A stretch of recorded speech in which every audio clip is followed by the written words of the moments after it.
మరోవైపు తెలంగాణ సీఎం రేవంత్ రెడ్డి కూడా దావోస్ పర్యటనలో బిజీగా గడుపుతున్నారు. రైజింగ్ తెలంగాణ పేరుతో ఆయన క్యాంపెయిన్ చేస్తూ పెట్టుబడులను ఆహ్వానించే పనిలో బిజీగా ఉన్నారు. పలు కంపెనీల ప్రతినిధులతో ఆయన టీం చర్చలు జరుపుతోంది. పూర్తి అప్డేట్స్ మా ప్రతినిధి నరసింహరావు అందిస్తారు. నరసింహరావు. ఎస్ విజయ్ చంద్రిక, గత 2 రోజులుగా దావోస్ పర్యటనలో ముఖ్యమంత్రి రేవంత్ రెడ్డి తెలంగాణ రాష్ట్ర ప్రతినిధుల బృందము చాలా బిజీగా గడుపుతుంది. రాష్ట్రానికి పెట్టుబడుల ఆకర్షణే లక్ష్యంగా ఆయన ఈ పర్యటన చేస్తూ ఉన్నారు.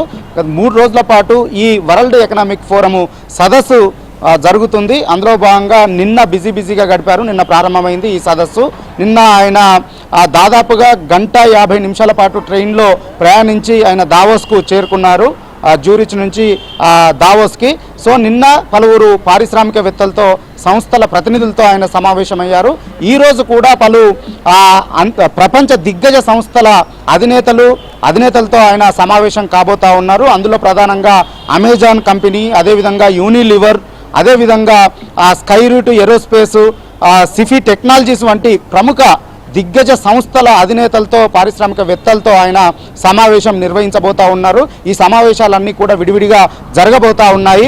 ఇక ఆ సమావేశం ముగిసిన తర్వాత సిఐఐ నేతృత్వంలో ప్రముఖ కంపెనీలకు సంబంధించినటువంటి అధినేతలతో కూడా ఆయన విడివిడిగా సమావేశాన్ని నిర్వహించబోతా ఉన్నారు. నిజానికి ఈ సమావేశాలని ఎంతో ప్రతిష్టాత్మకంగా తీసుకొని నిర్వహిస్తూ ఉన్నారు. ఇందులో ఇండస్ట్రీస్కు సంబంధించినటువంటి తెలంగాణ పాలసీలు ఏ విధంగా ఉన్నాయి, ఇక్కడ ఎంతో ప్రతిష్టాత్మకంగా తెలంగాణ ప్రభుత్వము ఏర్పాటు తలపెట్టినటువంటి ఈ 4th సిటీలో ఈ ఐటీ పరిశ్రమల స్థాపన కోసం కావచ్చు, అదేవిధంగా డేటా సెంటర్ల ఏర్పాటు కోసం కావచ్చు, క్లీన్ అండ్ గ్రీన్ ఎనర్జీకి సంబంధించినటువంటి రంగాలలో ఏ విధమైనటువంటి ప్రోత్సాహకాలని తెలంగాణ ప్రభుత్వం ఇస్తుంది అనేటువంటి విషయాలని కులంకషంగా వివరిస్తూ ఆయా రంగాల్లో పెట్టుబడుల్ని ఆకర్షించడం కోసము విస్తృతమైనటువంటి సంప్రదింపులను అయితే జరుపుతూ ఉన్నారు. నిజానికి దావోస్ పర్యటన కంటే ముందు ముఖ్యమంత్రి రేవంత్ రెడ్డి సింగపూర్లో పర్యటించారు 3 రోజుల పాటు.